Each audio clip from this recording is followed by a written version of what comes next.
Hello, YouTube. This is Mahadeva, the Thunder Wizard. How are you?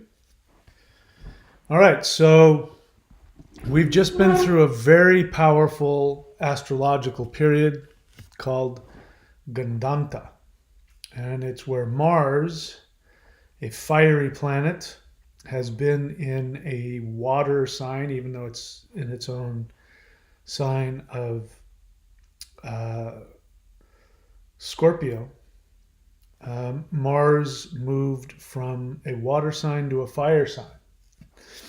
And it did so yesterday. So technically, we're still in Gandanta because you're still going to be feeling the effects of it. But I, for one, yesterday had a hugely explosive emotional experience. I won't get into it, but I got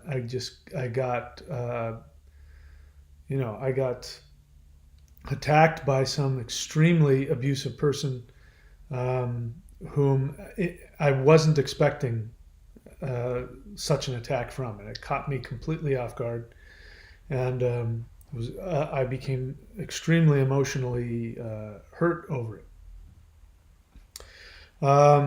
And today I have continued to feel the effects of that, and I have been for the past couple of weeks. I've been extremely emotionally fragile.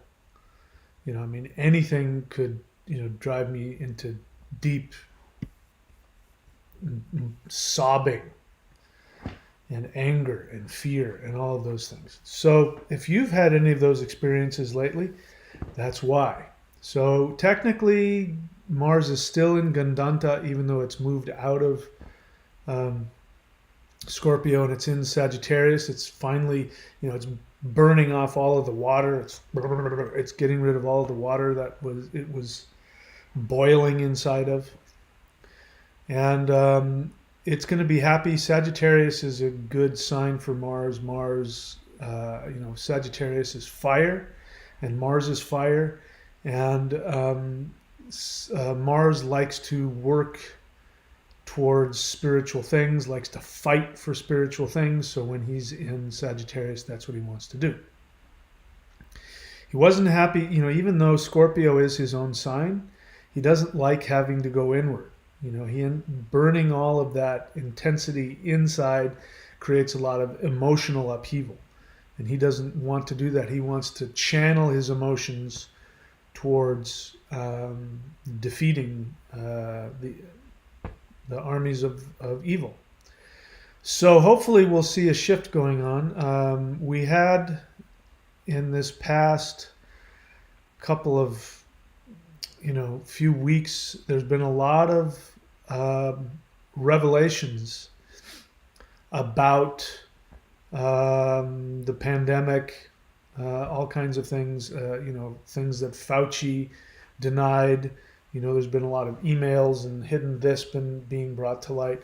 The president today had a news conference. I did not listen to much of it. I listened to a little bit of it, and what little I did listen to was very hard for me to hear. Somebody asked him if now that he's not able that his vaccine mandate now has been blocked, is he going to require that people be vaccinated to travel on planes domestically? And he didn't answer that question, which was, I thought, interesting. But he did say that he wants to vaccinate the entire world. He said that in no uncertain terms, that is his hope and his plan, to vaccinate the entire world.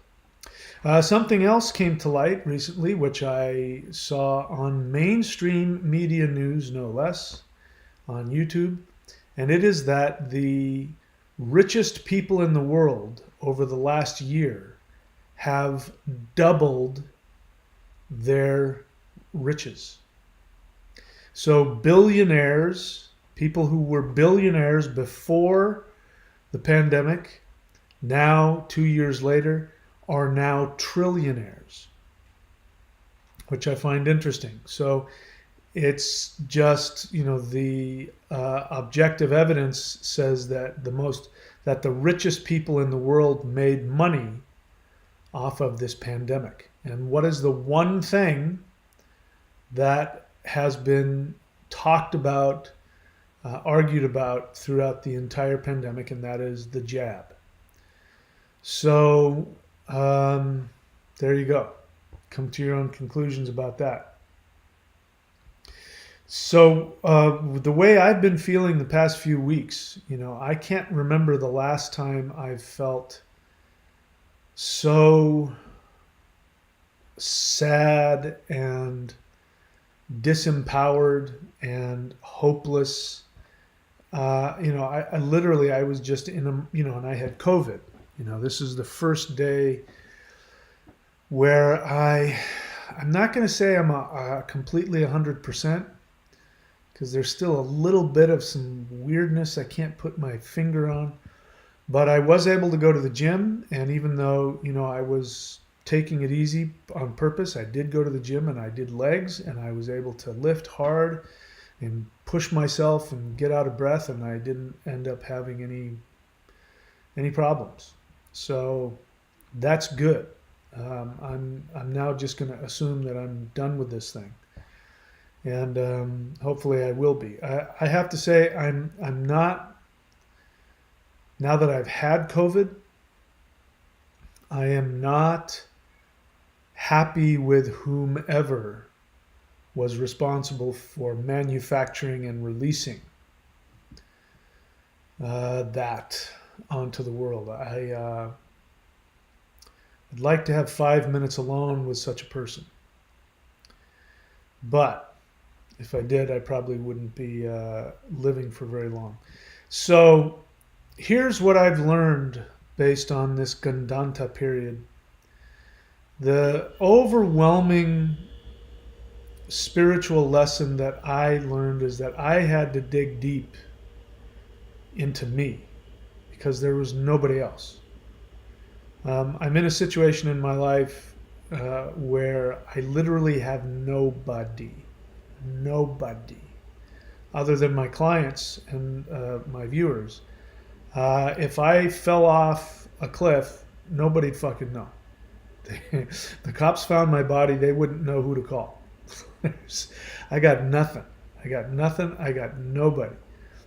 And I became really aware of that these past couple of weeks, and it was very painful. But I remember once, this had to have been 30 years ago, and I was working with my teacher, whom I still have, and I was working with him, and I said, I was going through a lot, and I said to him, the only thing I have is my integrity. I don't have anything else, because I didn't have any money. I didn't have anything. I mean, I was in one of the most difficult experiences I've ever been in. And I said, the only thing I have is my integrity. And he says, good, that's more valuable than anything else anyway, so you're a rich man. And he was right. Because when we transcend, people talk about ascension and transcending, and they talk about becoming enlightened. What you don't realize is, in order to achieve that, that can only be done on a solo trip. You can't bring anybody with you. It is something only you can do. Only you can make this journey. And the only being that will be there with you is your own soul. It's an illusion. Religion is an illusion. People think that Jesus will do it for them. They believe that Buddha will do it for them. And Jesus and Buddha are only symbols. Odin. But even Odin, if we look at his ascension, if we look at his enlightenment, he was very alone. He sacrificed himself to himself. Little s to big S. He sacrificed himself to himself. He hung on the tree 9 days and nights without any water, nobody to help him. And then the runes, the mysteries of the universe appeared to him. And in order for him to reach out and grab the mysteries of the universe, to ingest them, to understand them, he said, it says, screaming, he took them up. That tells you that this was a horrific experience. Screaming, he took up the runes. He had only himself. And again, I'm not a Christian, but the first Christian book that was ever written was the Gospel of Thomas. The Gospel of Thomas never made it into the Bible, and there's a reason for that.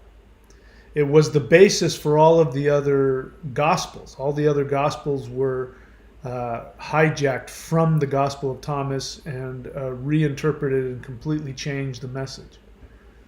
But even though I'm not a Christian, the Gospel of Thomas, at least some of it, is some of the most profound spiritual teachings there is. Very shamanic. And the first verse of the Gospel of Thomas is, "Do not stop seeking until you find. When you find, you will become disturbed. When disturbed, you will reign over all." That is not a pleasant experience that's being described there.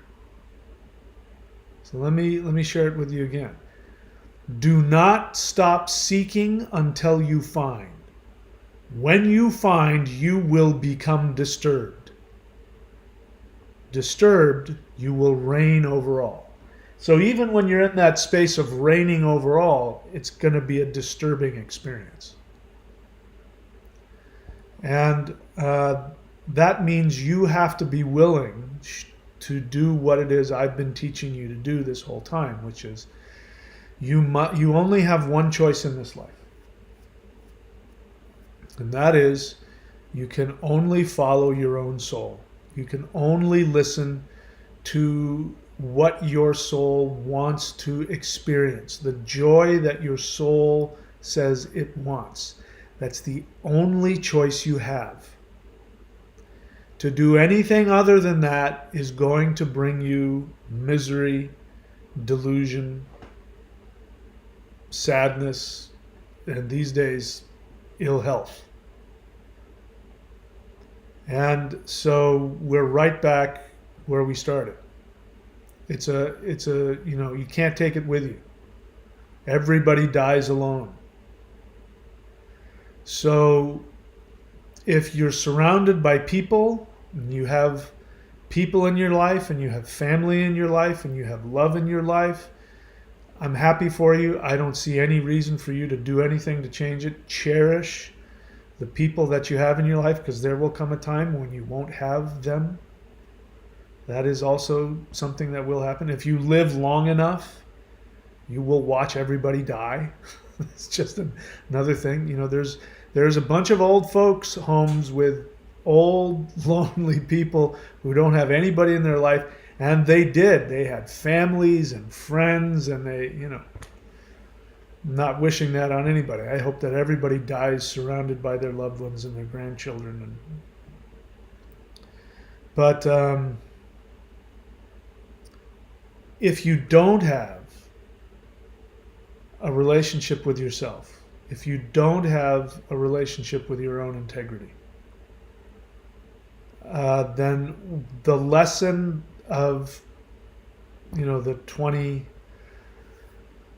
century, the lesson of 2022 and beyond is if you want to survive, you must be self-empowered. You must be self-driven.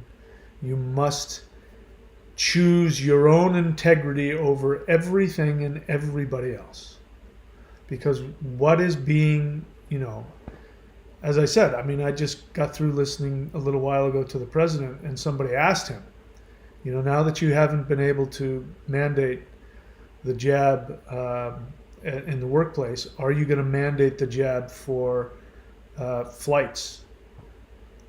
um, domestically, and I didn't hear him respond. But if that were to happen, that level of coercion, the pressure to become part of the group, the pressure to walk away from your own empowered self, walk away from your own boundaries, to walk away from your own integrity, even your own physical health, just to be able to be accepted, to be able to work, to be able to feed yourself, to be able to feed your kids.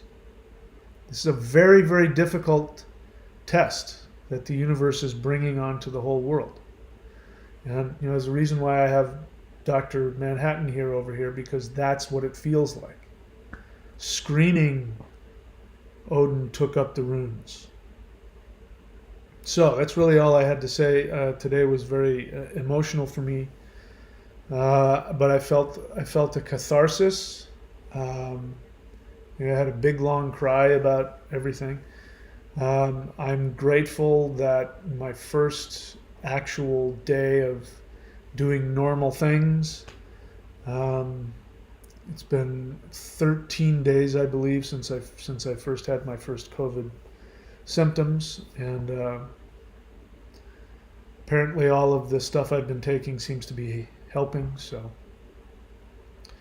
I'm looking forward to getting my sense of self back again, and I'm looking forward to getting my hope again, and I'm looking forward to continuing to create more and more ways to help you connect with your soul, to connect with energy. I'm still going to be planning on figuring out what I can do in terms of creating seminars and other things like that, perhaps live ones. I'm not having committed to anything yet. I still don't know how long I'm going to be here in the U.S. I may be here for a while. I may not be able to tolerate it here, and I may end up having to go somewhere warm and tropical. It's been so cold here. The high yesterday was 45 degrees. Last night it got down to 35 degrees, and I'm in Florida. Nobody told me Florida was colder than the mountains in Southern California. I kid you not. There are times in the middle of winter where if you're up in the mountains at 7,000 feet, it's 65 degrees. It maybe gets down to 40 at night. I mean, this is colder than the ski lodges in Southern California are a lot of the time. I had no idea. If I had any idea, I don't know what I would have done. I would have picked somewhere else to go. But to be stuck here in dark, stormy, 35-degree weather at night where I have to bundle up inside, and I was sick with COVID and I was shivering. It was horrible. It was one of the most horrible experiences of my life, and I'm so glad that it's over. I'm really looking forward to all the big changes that are coming, and I refuse to let anything keep me down. I refuse. And so I invite you to also refuse to let anything or anybody devalue you and keep you down. All right. That's really all I had to say. I thought I would just check in with you guys. I'm happy to take any questions if there are any. And Thundra Staves Rangel says hello. You can go to her website, which is thundra.thunderwizard.com. Thundra.thunderwizard.com. She is one of my certified apprentices, and she gives awesome readings. I highly recommend her. Demo, welcome to the channel. Here's how this works. If you have a question, if you look beneath, DC Pagan has written the word question in all caps. That's so that I can see your question. The second thing you need to know is the best thing to do is to ask me questions about things that I teach. Today's a little different. I just sort of gave a pep talk. I didn't talk about anything in particular. But normally I like people to stay on subject.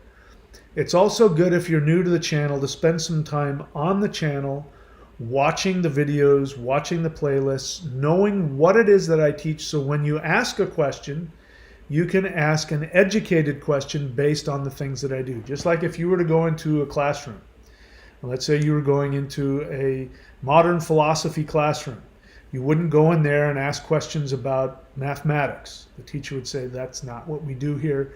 Mathematics is, 2 buildings over. So coming onto my channel and just dumping a general spiritual question is probably not going to get you a good response. And I say that because you ask, how can you control your consciousness? And who said that I told you that's what you're supposed to do? What is spiritual about controlling anything? So controlling yourself is self-violence. It shows you can't tolerate your own feelings. Wanting to control anything, whether it be yourself or anybody else, or control reality, these are not signs of spiritual enlightenment. These are signs of insecurity and fear. So even if I had the answer to that question, I wouldn't give it to you, because that's not going to be helpful for you. What you can benefit from is my definition of enlightenment. So when I give you my definition of enlightenment, you can apply that to your question and see if it applies. My definition of enlightenment is this. Enlightenment is having all of your thoughts, all of your feelings, all of your impulses, all of your stimulations, and regardless of how intense, how painful or uncomfortable they may be, you have them without judgment and only take action which is constructive to yourself and others. That is the definition of enlightenment. That means that somebody can be completely enlightened and be in a state of bliss and know exactly what to do, which will be helpful for himself and others. And somebody can be completely out of their mind with murderous rage, fear, anger, but if they still have the consciousness to know how to act in a way that is beneficial for them and others, they will be enlightened. And as you noticed, none of that has anything to do with controlling your consciousness. So welcome to the channel. I invite you to put some time into searching what it is that we talk about and do some of the work here. Do the energy exercises. So anybody else who's new to the channel, listening to me talk is less than 1% of what this channel is about. Listening to me talk is really just to empower you to go and do the work. And the work is the energy work. You can do the free energy work, and if you want to find out what that is, go look at the playlists. You'll see the free Qigong. You'll see the energy work. You'll see the rune work. You can do all of that. We transform ourselves through the discipline of energy work. And it's work. It's like going to the gym. You got to do the work to get the benefit. All of the talking is pretty much worthless. Especially if you're not doing the work, whatever we're talking about is absolute nonsense. Means nothing. What you do is what matters. This is a universe that responds to action, not thoughts. I know you've been told something differently, which is why you want to control your consciousness. Controlling your consciousness will do nothing for you. Knowing what actions to take in this universe to get the universe to respond, that is everything. But you haven't been told that, have you? Why? Because people want to control you. And the way they can control you is by keeping you from taking actions. All right, what else? DC Pagan question. Wasn't Thomas the apostle that went to India? Thomas wasn't a real person. None of them were real people. There was supposedly a gospel that was written about Jesus going to India. It was all nonsense. It was all made up. Jesus never existed. So since Jesus never existed, there couldn't have been an apostle. There were no apostles. We know this because the man named Jesus of Nazareth could not possibly have existed, because Nazareth was not founded until the time that the Gospels were written. So what that means is the people who wrote the Gospels, the story of Jesus of Nazareth, who was born of a virgin, and the blah, blah, blah, born in Bethlehem and raised in Nazareth. Nazareth was a city that had been founded by Jewish rebels. And so the Romans, who were looking for a way to take these extremely rebellious Jews and to pacify them, they really studied what these Jews were about. And what they were about is they were about this Messiah who was going to come and be a warrior king who was going to conquer and drive away the pagan blasphemers who, the Romans. So the Romans came up and created a Messiah that was a pacifist who paid his taxes. And they called him Jesus of Nazareth. They wanted to give this Jesus Messiah character, they wanted to give him street cred. So what they did is they said, oh, he was born in Nazareth. Nazareth? Yeah, that city over there filled with all the rebels? He was one of them. So there was no Jesus of Nazareth because Nazareth did not exist during the time that Jesus was supposed to have been born and been alive. And so there couldn't have been apostles, because if there was no Jesus, there was no apostles. So how cool that is, I know what that is. It's like, no, Jesus wasn't this is what's popular about that narrative. Jesus wasn't this dogmatic thing that we hear about in the Bible. He was a Hindu, man. He went to India and he practiced yoga. They've been misinterpreting. No, that's just, people can't let go of the whole idea of Jesus. And so they don't want to keep him as this, thou shalt do this, thou shalt do that. They can't tolerate that, so they pick and choose. And they rewrite him so that he'll be more palatable to their what they want. So let's see. Wasn't Thomas the apostle that went to India? No. Is it true that Buddhist ideas, which the Indo-Greeks brought over to the West, percolated into Christianity? I have no idea. I don't care. Christianity, as I've always said, is the most destructive, self-destructive religion on the planet. All three of the monotheist religions, they're just absolute. Their narcissistic abuse turned into religion. Whatever has percolated into it, I could care less. There's plenty of well-meaning Christians who go off of, Jesus was all about love and all that, and they can cherry pick, the things that Jesus said, which will, make them feel like they're worshiping a God of love. But they'll never be able to get rid of the unconscious awareness that he says, yeah, but I'm the way, the truth, and the life, and if you don't believe in me, you will burn in hell forever. Remember, one of Jesus's quotes in Revelation is, they come to him and they say, Lord, Lord, I did this for you and I did that for you. And Jesus says, I never knew you. Get away from me. They're worshiping that guy. He's a psychopath. He is not a God of love. And you can cherry pick all you want to try and turn him into one. He'll never become one. Sunshine on Sophia question. Didn't Odin have Freya in his life before and after hanging on the tree? thus essentially also during that experience? I don't know about that, but no, I mean, the myth is pretty clear. He was there by himself. You have to understand that Odin and Freya weren't real people. Odin and Freya are gods. So all of the myths surrounding these gods, you can't paste human experience onto them. And now we have to talk about who Freya was.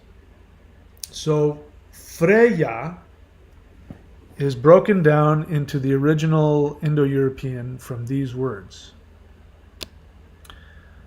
Pra Ja.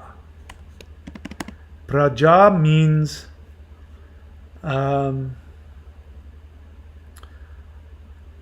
let's see. How can I say this? We can call it creative energy,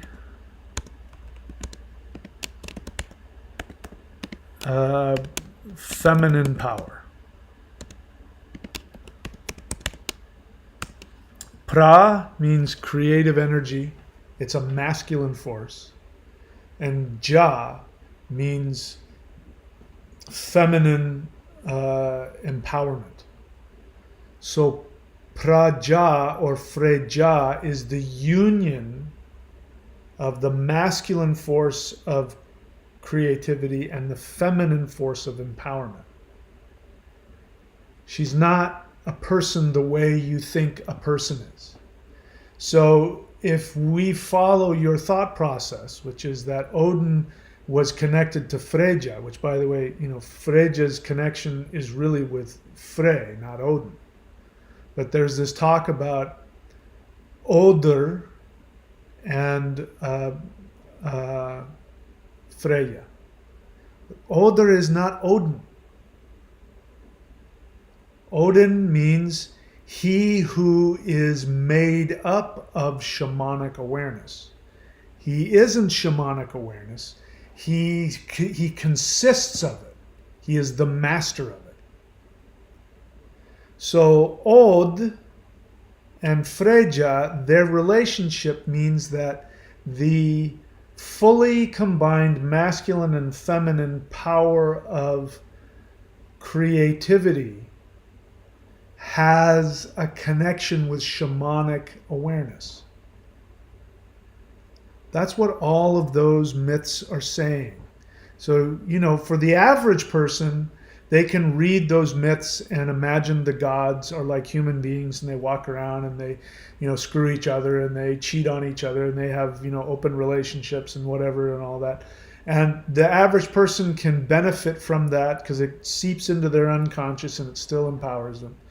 But for the shaman, for the wizard, they have to know what the meanings of the words are and be able to disconnect them so they can, when somebody gives them a myth, they'll be able to understand what that myth really means.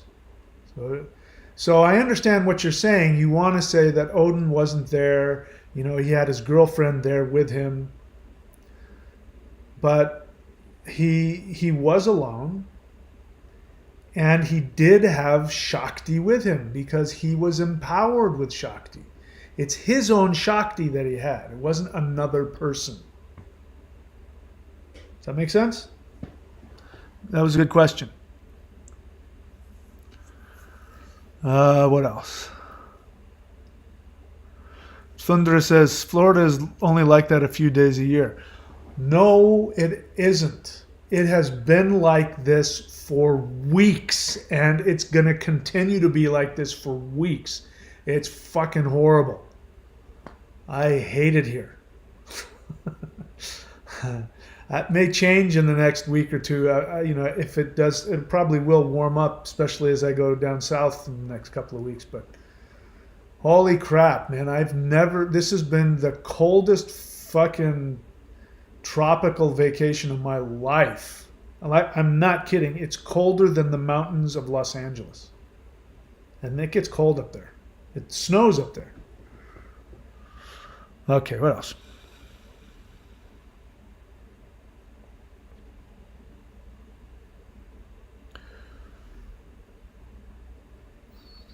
Nielzebub, question. Mr. Thunder Wizard, do you mind if I ask what your heritage nationally is? Being in Minnesota right now, 1 degree Fahrenheit, I believe my Nordic ancestry helps me bear harsh winters. My last name is Denny. It's an old English way of saying Danish, which means that my ancestors on my father's side go all the way back to the Vikings who conquered England. So, sorry. I'm here to tell you it's not your ethnic background that allows you to enjoy the cold. It's the fact that you've lived there your whole life. I haven't. I grew up in Southern California, and I've been spending the last 2 years in tropical Australia. I cannot stand the cold. I hate it, and it has nothing to do with my background. If I were born in Iceland, I would probably love the cold. I can remember when I lived in Idaho for a while, and I remember moving there thinking, ooh, there's going to be seasons and snow. And then I realized really quickly why people actually wore scarves. I thought scarves were purely ornamental. And I found out really quick that no, holy shit, if you don't put something around your neck, your blood will actually freeze up into crystals. You'll keel over and die.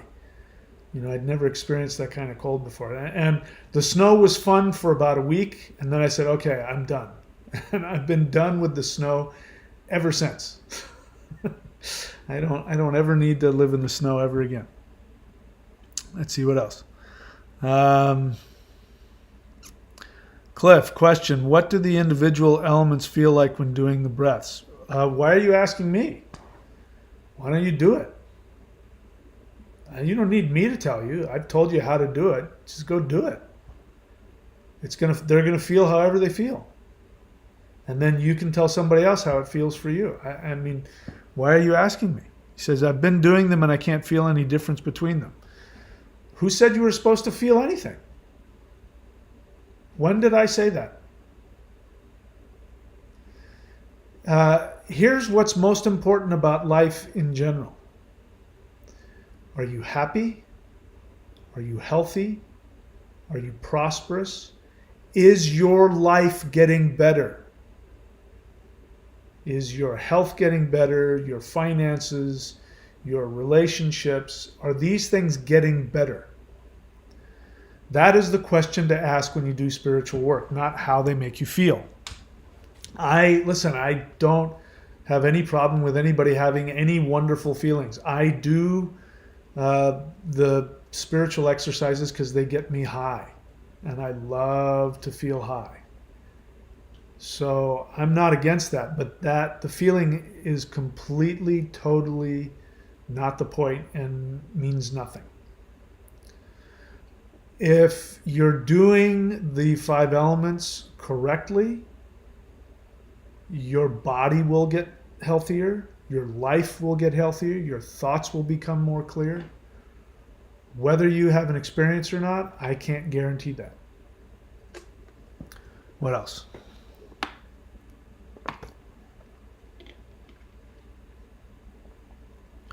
Agent of the Universe, question, why do we transcend alone?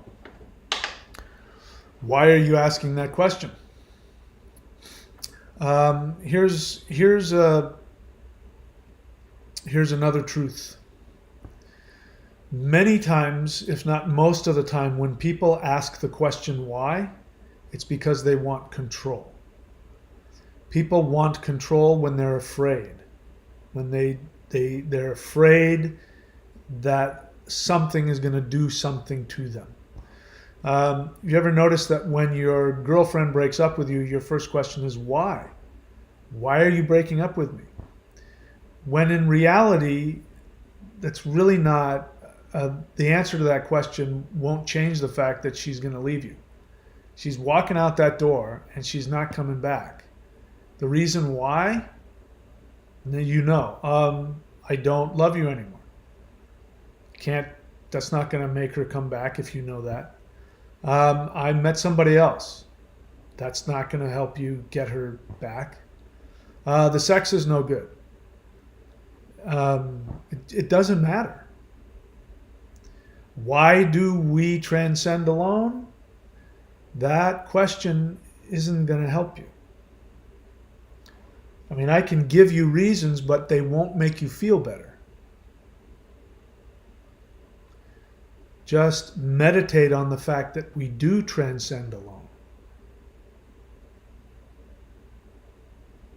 That's the exercise. Meditate on that and have whatever feelings come up. You may, listen, I'm not going to deny that it's a frightening experience. Feeling alone in the universe, it's a very frightening experience. There's very few things that are more frightening than that. In fact, this is why people become possessed, if you want to know the truth of it. People become possessed because they unconsciously invite destructive spirits to distract them, because they'd rather be with somebody, even if it's an abusive spirit, than to be alone in the universe.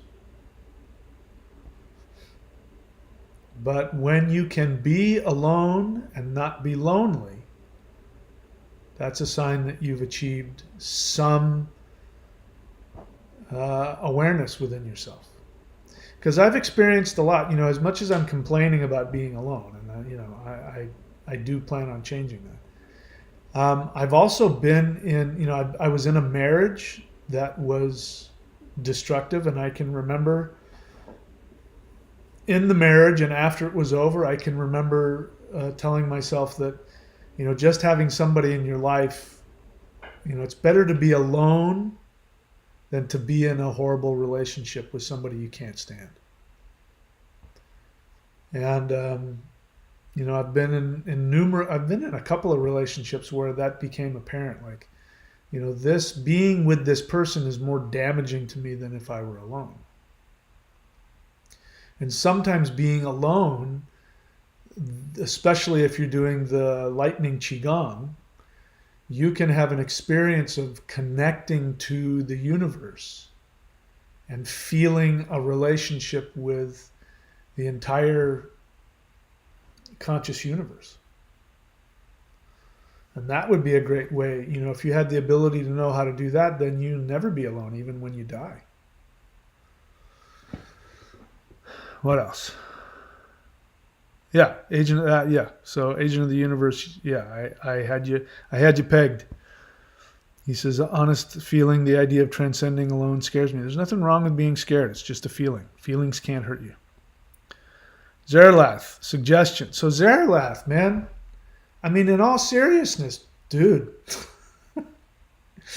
how many times do I have to tell you? I'm only looking for two things. Why is it so hard for you to follow instruction? I'm not looking for a suggestion.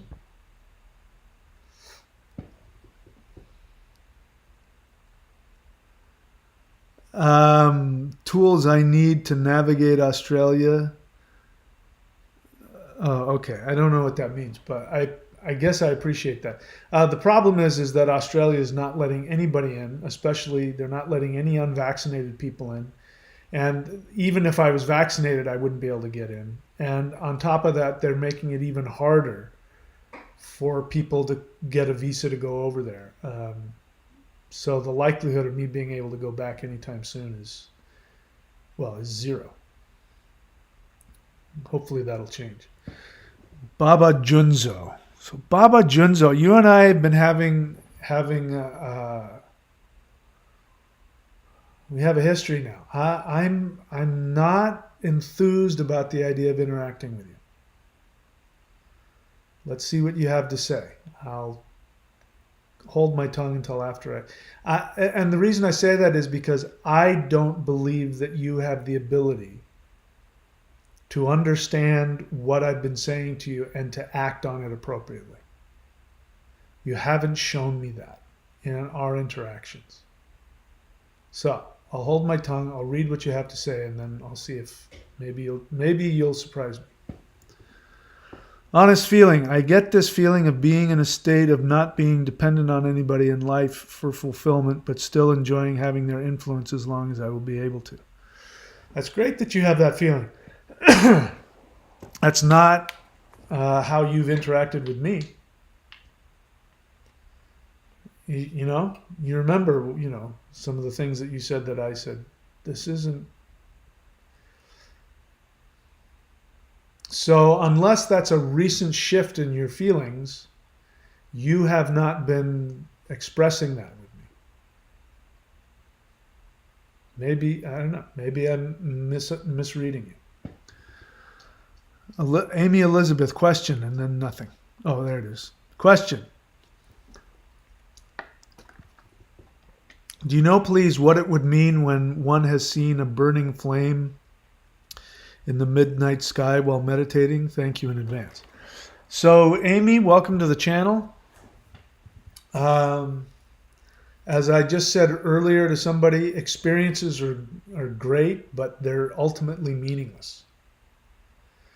There's only one thing that matters in this world. Is your life better? Is your health better? Are you more prosperous? Are you more independent? Is your life getting better? If you're doing any kind of spiritual work, that's the question. Is the spiritual work I'm doing accomplishing anything? Am I healthier? Am I happier? And am I more productive? And am I more prosperous? Do I have more love in my life? And I'll tell you, because listen, I already know. For me, I've done this a long time. I know what mantras I can do, what meditations I can do to completely give myself an absolute crazy experience. I know how to create experiences that will be supernatural in origin. And guess what? There are many of those techniques that give me those experiences actually end up taking away my power and making my life worse. But while I'm doing it, it feels really amazing. So I don't have any answers to that symbolism. And part of that is because that's not my focus. It's especially right now, what we need to be in this reality. What is happening is that there is a war of information going on.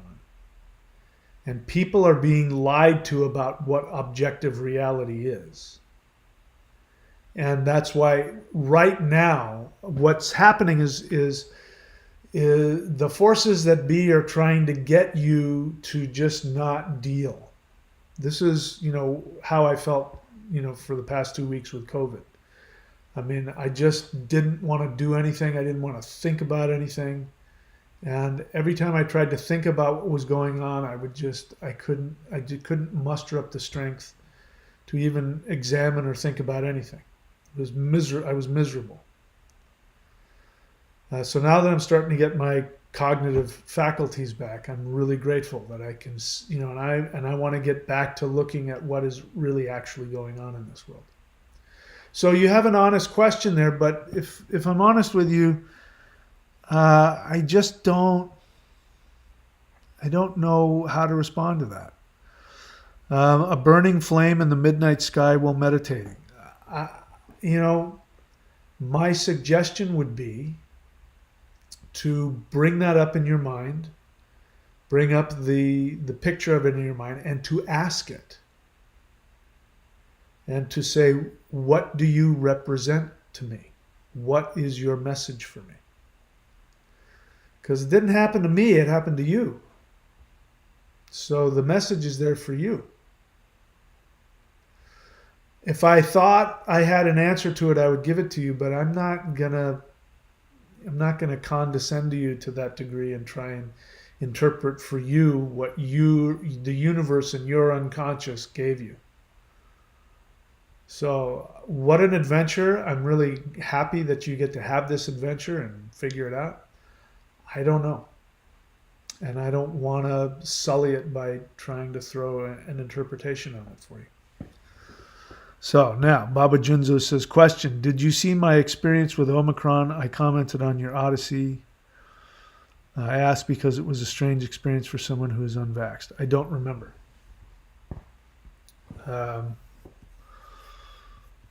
Let's go. I'll go look for it.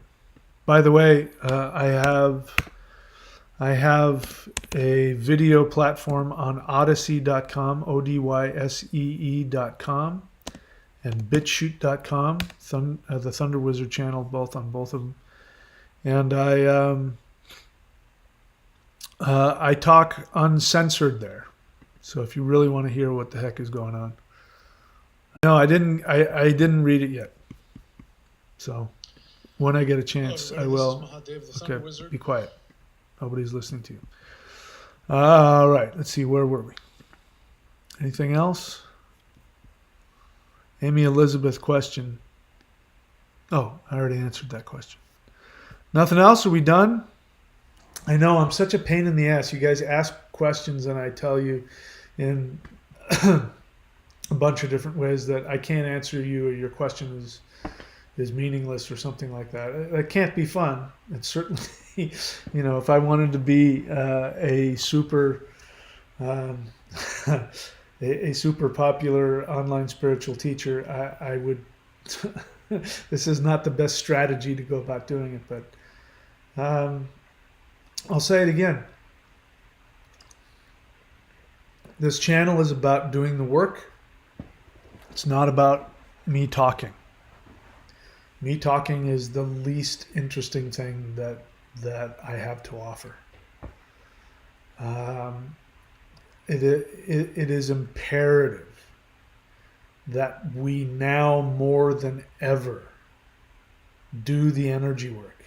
Open up the lightning center of our heart, which is what I teach. You go to thunderwizard.com and subscribe to the Lightning Qigong and follow that. Just follow me as I teach you the practices. There's nothing more important than that right now. Absolutely nothing. It might even save the world. So, unless there's anything else, we'll just leave it there. Okay. No other questions. All right. So I hope you got something out of this. My apologies if I said anything that was hurtful or offensive to anybody. It's not my intention. That's just my way. And thank you for all those of you who kept me in your meditations. I'm not going to completely, even though I did go to the gym today and work out, and even though I didn't feel sick all day. Hopefully I'm out of this, but I'm not ready to celebrate yet because I've seen this thing get better and get worse, get better and get worse. So we'll see. That's it for me, guys. I will see you next time that I see you. Take care of yourselves. Stay safe. And I'll see you in the ethers. Take care.